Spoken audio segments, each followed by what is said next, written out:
大家好，今天要来聊聊的是美国有名的都市传说瘦长人，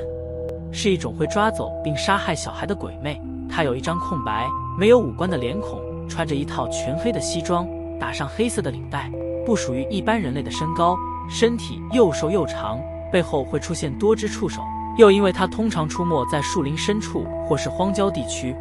也有人称他森林暗鬼。究竟瘦长人是否真的存在呢？这部分一直是流传在网络上的案例比较多，很多的目击影片也都是会不断转移镜头的拍摄位置，然后鬼影就突然出现在下个画面中，因此剪接的可能性也比较大。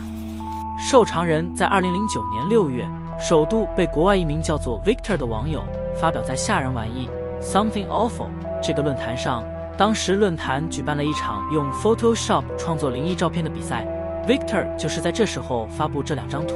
之后引起很多网友的回响，许多人表示有遇到过非常相似的鬼影，于是提高了这个创作的真实性。没多久 Victor 又在讨论串中表示他会继续研究，他知道还有一些瘦长人的照片，如果他能找到会再PO出来给大家看。没多久他就找到了一扇窗外，近距离站着一个高瘦男人的照片，以及某人在被惊吓后到警局报案时疑似发了疯似的写下了瘦长人杀了我们的讯息。有网友看了以后对 Victor 评论道，你是一个了不起的糟糕混蛋，干得好呀，你害我余生都会每隔几秒探头我的肩膀后面。也有网友开始发图表示自己也遇到了瘦长人，但可能遇到了比较有礼貌的骑行种，被其他网友揶揄了一下，人家就只是想握个手而已，不要那么大惊小怪。这些都好像有点真实，又好像在闹着玩。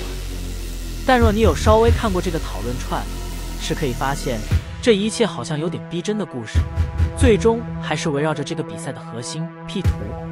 Victor 本人也直接说了，这是他虚构的人物，是受到一些恐怖小说及电影的启发所幻想出的魔物。而他后续发布在讨论串里的其他照片，像是小孩疑似被瘦长人抓取的失踪报纸，也是用报纸产生器去生成的。为了求证，我也去找了相关网站生成了一份报纸，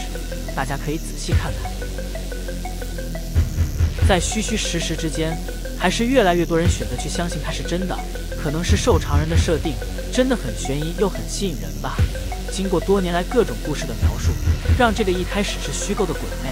传到最后，大家已经很难考证它究竟是真是假。当时 Victor 在论坛发布的内容说不定有几分以真乱假，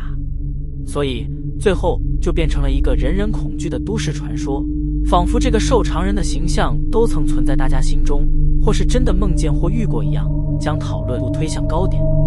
在 Victor 首次发布瘦长人照片之后的10天，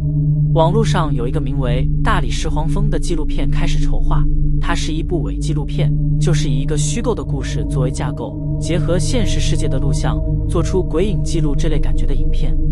故事的时间是设定在论坛开始讨论瘦长人的2年前，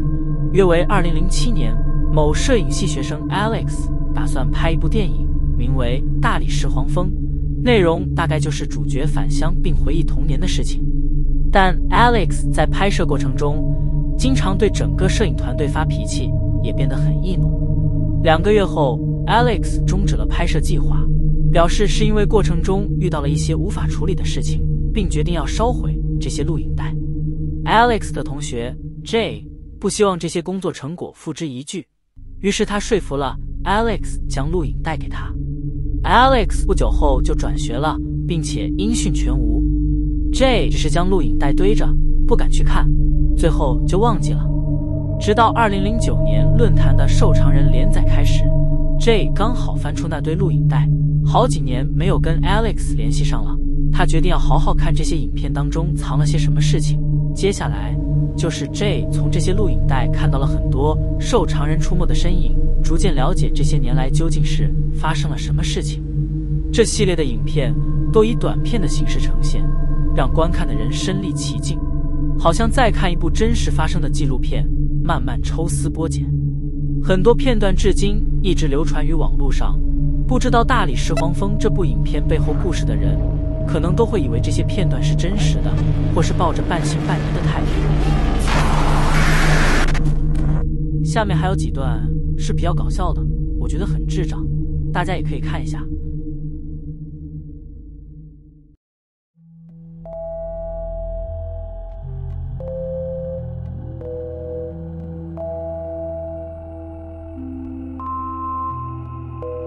这么小一只，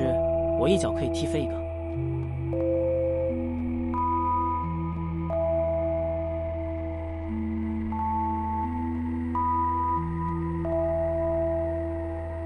而市面上也开始出现以瘦长人为主角的游戏，例如我自己玩过的《瘦长鬼影》，8页纸，关起灯来玩，那叫一个恐怖。游戏一开始是在一座森林中，要寻找8张遗落的笔记，大概找到4张以后，就会开始出现瘦长人的鬼影追踪你，而手上只有一只手电筒，可以照亮漆黑的森林，冷不防，瘦长人就出现在你的背后，